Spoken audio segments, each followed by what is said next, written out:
Vamos ver aqui os passos que você vai ter que dar, tá? Pedrosa, eu consigo fazer um planejamento sozinho? Não, infelizmente você não consegue fazer um planejamento sozinho. Você não vai conseguir fazer isso. Não vai. Porque o INSS tem armadilhas. O INSS é campeão em criar barreiras, em criar obstáculos, em colocar você dentro de um labirinto e você vai se perder nesse labirinto. Está cheio de pegadinhas ali, de armadilhas que vão fazer com que você sofra um prejuízo enorme por falta de informação. Infelizmente, a legislação ficou complexa, ela ficou densa, ficou técnica, né? Ficou complicada. E mais do que isso, além de ter a legislação, ainda tem o quê? Porque a legislação é feita assim, tem a lei, tem o decreto e tem a instrução normativa do INSS. Que a instrução normativa do INSS, ele coloca coisas que nem está na lei, ele coloca coisas acima da lei. E mais ainda, tem várias decisões da Justiça, do STJ, né, que vão dizendo ao contrário, né? Vão desconstituindo essas irregularidades e você precisa ter esse conhecimento mais amplo. Então, eu recomendo que você procure sempre um especialista. Procure sempre um especialista. Não tem como você encaminhar sozinho a aposentadoria. Não tem como você não fazer um planejamento disso sozinho. Não tem como você fazer um planejamento sozinho e não tem como você encaminhar o processo sozinho. Porque com certeza vai dar problema. Com certeza a gente vê hoje benefícios que foram requeridos, reclamados, né? E aí o que acontece? A pessoa ela perdeu sensivelmente. Teve um vigilante que ele encaminhou o processo dele antes da reforma, né, no INSS, e uma informação boba, né? Informação boba, por quê? Ele correu para exatamente não ser afetado pela reforma da Previdência, mas ele não sabia que ele tinha direito adquirido. Então não precisava correr, porque ele tinha direito adquirido, ele não precisava requerer antes da reforma. Ele poderia esperar depois, com calma, analisar, fazer um planejamento para daí encaminhar a melhor recurso. Não, ele foi lá e fez o pedido antes. E ele fez o pedido antes, o que aconteceu? Se ele tivesse demorado mais 25 dias para dar a entrada, ele iria se enquadrar no sistema de pontos de 86, 96. Ele ia completar, com a idade dele, ele ia completar 96 pontos. E iria se aposentar ele ia se aposentar pela aposentadoria comum, mas pela regra do sistema de pontos que pegava as 80 maiores contribuições sem fator previdenciário. Então, por falta de informação, ele se orientando só pela questão de que teria que completar 35 anos, e depois ele me confessou que ele não queria pagar, né, não pagou, não queria pagar lá dois salários que ele iria receber para quem lá que encaminhava lá na cidade dele os benefícios de aposentadoria, ou seja, o barato saiu caro. Ele quis economizar dois. Só que eu sempre digo assim, qual é o custo da oportunidade? Quer dizer, qual é o custo de você não fazer um planejamento? É muito grande. Para você fazer um planejamento custa 2 salários. Mas quanto custa você não fazer um planejamento? Ou seja, sai mais caro. Né? Sai mais caro. Então, é impossível hoje você entrar nessa legislação, entrar dentro do campo da Previdência Social sem ser mentorado, sem ter uma consultoria, né? Sem ser assessorado aí por alguém que é especialista, que conhece. Porque nós que estudamos, a nossa vida, a nossa profissão é estudar. Cara, a gente estuda pra caramba e mesmo assim, cara, tem muita coisa que a gente não sabe, que tem que ficar trocando, tem que ficar conversando, tem que ficar consultando os colegas e tal, e estudando nos livros e tal, e aprendendo e fazendo uma leitura daquilo que vai acontecendo, né? Então imagina um pobre, né, o cidadão comum, aquele que não tem essas informações. É muito complicado, tá legal? Então vem comigo aqui, primeiro passo de uma aposentadoria. Primeiro passo da aposentadoria é bem simples, né? Primeiro passo é você ver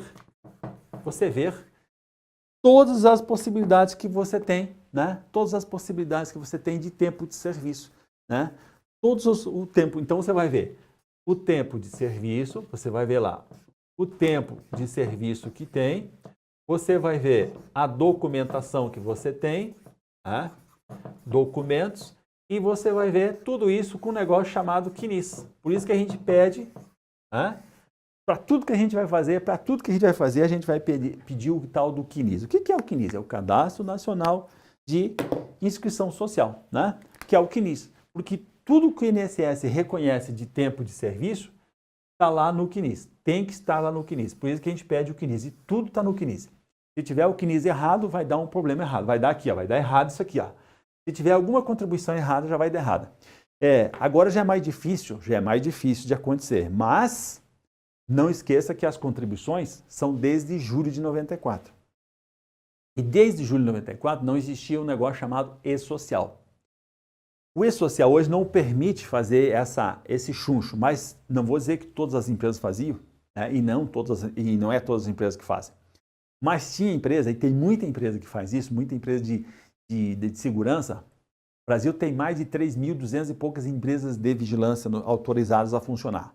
Você acha que dessas 3.200, todas têm idoneidade? Todas têm estrutura para estar trabalhando na segurança privada? Não, tem umas que estão lá sabendo, elas entram para fazer o chuncho mesmo. São empresas inidôneas, sem estrutura nenhuma, que sonegam impostos, que sonegam os direitos sociais do trabalhador.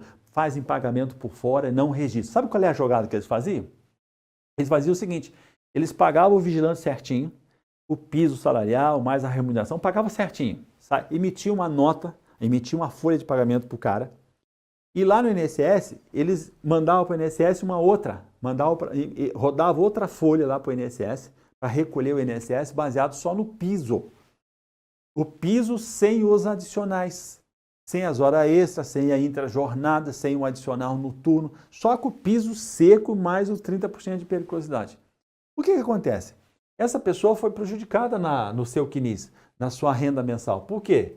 Por que ela foi? Porque a contribuição que o INSS tinha era diferente da remuneração que ele ganhava.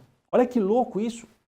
Então, o que acontece? Você só consegue identificar esse problema, por exemplo, quando você faz um planejamento de aposentadoria. Porque aí você vai lá no CNIS, vai pegar os documentos, vai conferir o tempo de contribuição. Isso tudo antes de chegar no pedido da aposentadoria, né? Então, você vai monitorando isso. E se você não fazer isso, quem é que vai fazer por você? Quem é que vai fazer? Quem é que vai fazer?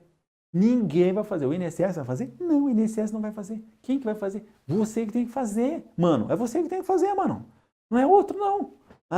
Você que tem que fazer, você que tem que cuidar, você que tem que planejar, você que tem que ter um plano, você que tem que tomar decisão, organizar um roteiro, etapa. No roteiro do planejamento, uma das coisas é essa aqui.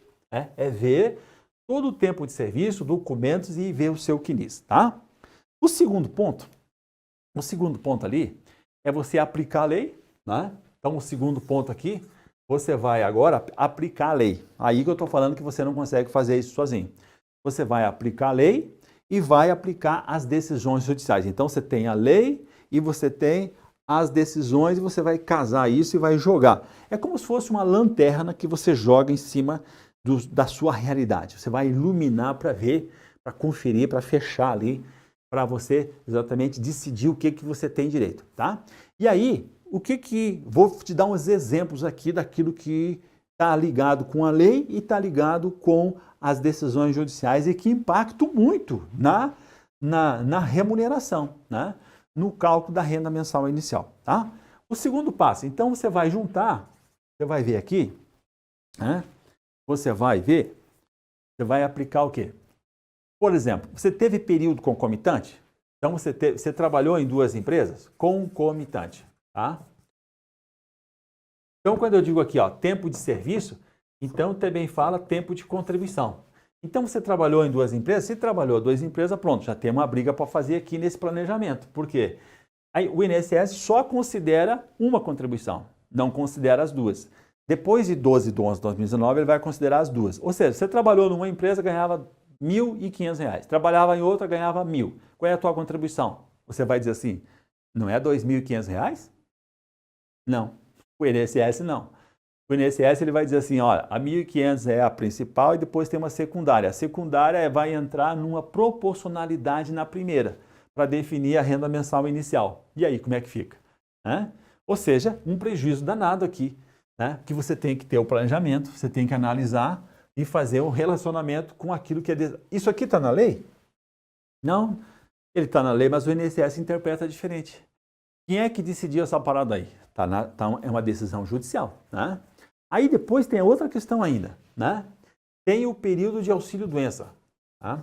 O período de auxílio-doença. O vigilante, o que é isso aqui? O INSS não considera o afastamento em auxílio-doença, ele não considera o afastamento em auxílio-doença como especial. Então, os afastamentos que você teve durante o seu período básico de cálculo, que é de julho de 94 até quando você fez o pedido, se você teve afastamento em auxílio-doença, o INSS não vai considerar como especial. E outro detalhe, se você trabalhava em duas empresas e se afastou em auxílio-doença, então você tem valores para receber do INSS. Você tem valores para receber do INSS. E esses valores você já pode jogar na tua reserva previdenciária, né? Então ali você tem valores diferentes que você tem que receber. Aí depois, você tem ainda o período do aviso prévio indenizado. Olha bem, isso aí também é uma decisão judicial. O aviso prévio indenizado,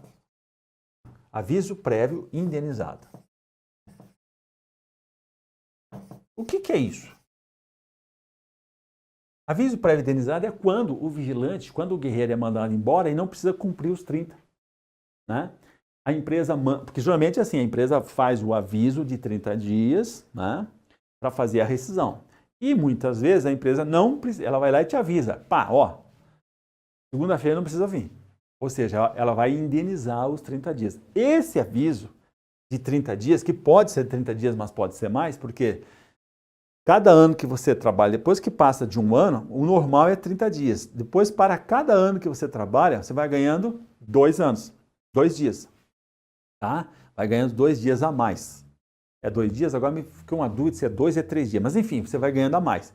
Então tem aviso prévio que é de um mês e meio, tem aviso prévio que é de 2. Né? O máximo é 90. Né? Então, aviso prévio indenizado, esse tempo vai contar o que deu de vigilante que ficou empendurado na reforma da Previdência por causa de um dia, de 15 dias, por causa de 20 dias, né? Por causa de 30 dias, por causa de 35 dias. Ou seja, tem que olhar, né? Por isso que é importante fazer o planejamento, para você verificar se você já tem possibilidade de tempo de serviço para poder fechar o tempo, né? Quando você tem um planejamento, você já sabe exatamente quando que vai fechar, né? Depois você tem que ver os períodos especiais que não foi considerado. Tá? Então, tem período especial que não foi considerado fora de vigilante? Trabalhou exposto à insalubridade, que não foi? Tem o período de contribuinte individual, né? Contribuinte individual, pagava o carnê e você trabalhava numa marcenaria, por exemplo, contribuinte individual aqui, ó, pode ser especial, né? Pode ser especial, tá? Pode ser o especial. E, então aqui você tem que dar uma analisada e juntar mais ainda o quê? Tempo rural? Tem tempo rural que você tem? Tem tempo que você trabalhou sem carteira assinada? Tem o tempo de menor aprendiz? Tem o tempo de contribuinte individual lá que você começou a pagar e não pagou mais? Trabalhou em período que pode ser considerado autônomo? Tem o tempo de serviço público que você pode pegar uma certidão e trazer para cá? Né?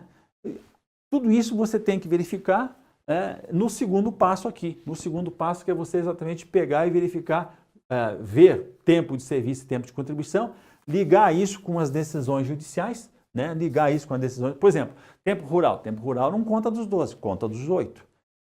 Né? Porque é uma decisão do STJ. O INSS vai considerar dos 12, mas tem decisão do STJ que até dos 8 anos vai considerar. Então, depende da documentação e tal, tá? Então, isso é o que é o planejamento. E o terceiro passo é você fazer cálculo. Você fazer cálculo, tá? Aqui entram os cálculos. Por isso que eu digo que você pode entrar em contato comigo para a gente fazer cálculos, tá? Você vai fazer cálculo do quê? Né? Cálculo do que você vai fazer, tá? Você vai fazer o cálculo do quê? Do valor que você vai receber, né? Do valor que você vai receber, que é o quanto. Vai fazer uma projeção de quanto, dá para a gente fazer uma projeção de quanto.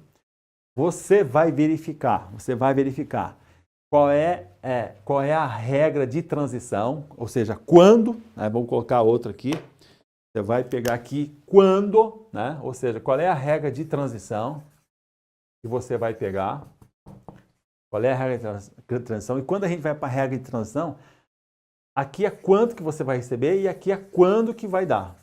Tá? Quando que vai ser? Quanto você vai receber, quando que vai fechar o tempo? São as coisas que você tem que perguntar, tá? E você pode também fazer projeção de cenários. Você vai fazer uma projeção de cenários. Claro que esses cenários são aquilo que é melhor para você. Uma projeção de cenários. Tudo isso não esqueça que nós estamos falando de planejamento. Quando a gente planeja, a gente verifica tudo isso aqui para definir quanto, para definir quando e para definir aqui os melhores cenários. Né? Melhores cenários. Por exemplo, tem a possibilidade que você pode descartar tempo de contribuição que você pagou a menor para poder aumentar a sua média. Só que esse tempo que você pode descartar não considera como tempo de contribuição. Então, como é que faz? Você pode trabalhar um pouco a mais, um ano a mais, para tirar 12 contribuições menores que você teve. Mas são só 12? São só 12? Ou é 12 ou é 6? E se eu tirar 6, fica melhor a renda mensal aqui da remuneração? Não esqueça que o objetivo sempre é você ter uma renda mensal inicial parecida com a sua remuneração, tá? Para você depois manter esse poder aquisitivo. Ok? E quem tem processo na justiça vai conseguir essa reserva previdenciária exatamente fazendo o quê? Reserva previdenciária organizando, fazendo um planejamento financeiro dos valores atrasados. Quanto que vai receber. E também pode fazer uma economia durante o percurso do ponto A ao ponto B, ou seja, você vai fazendo uma economia. Ou você pode também fazendo contribuição. Você pode agora contribuir a mais. Você pode pegar um carnezinho e pagar. Você pode pagar sobre meio salário mínimo. O que você pagar a mais sempre vai contar. Você consegue pagar sobre mais um salário? Né? Você consegue tirar R$200 da tua receita e colocar para você contribuir como facultativo para poder aumentar a sua contribuição? Depois da reforma da Previdência é possível fazer isso, né? É possível melhorar. Mas tudo isso você precisa fazer cálculo para definir o quanto que você vai receber, tá? E quando que você vai parar. Ou seja, vai lá chegar um momento lá na frente que você vai ter que parar, né? E aí, você vai parar o quê? Você vai parar. A aposentadoria é quando você para, não é esse benefício que você vai receber aqui. Porque muita gente recebe e continua trabalhando. Por quê? Porque ele continua trabalhando. Porque não dá, né? Porque daí que ele começa a fazer um pé de meia. Então, você tem que planejar isso antes, fazendo um cálculo de quanto e quando. Então, são 3 pilares que garantem um bom planejamento, né? O tempo de serviço, a sua idade e a contribuição. E aí você vai para responder as perguntas. Quando que vai acontecer e quanto que eu tenho que receber, né? Tudo isso você pode. São aspectos que dependem de você. São variáveis que você pode, dentro de um planejamento, né? Dentro de um planejamento, você pode elaborar um plano, você pode organizar um roteiro, você pode determinar etapas e você pode tomar decisões. Legal?